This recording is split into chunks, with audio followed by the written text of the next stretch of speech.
જિલ્લા પોલીસ વડા હેમકરસિંહની ઉપસ્થિતિમાં બાબરામાં પોલીસ લાઇનમાં નવા આવાસનું લોકાર્પણ કરતા નાયબ દંડક કૌશિકભાઈ વેકરિયા।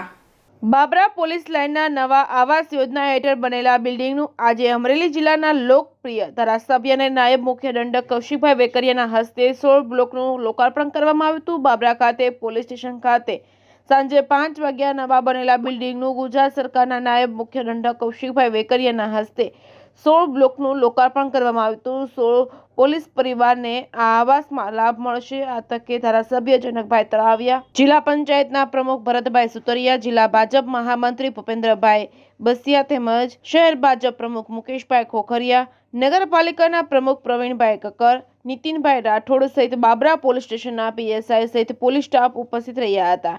Reporting by Gordhan Dafda, Babra.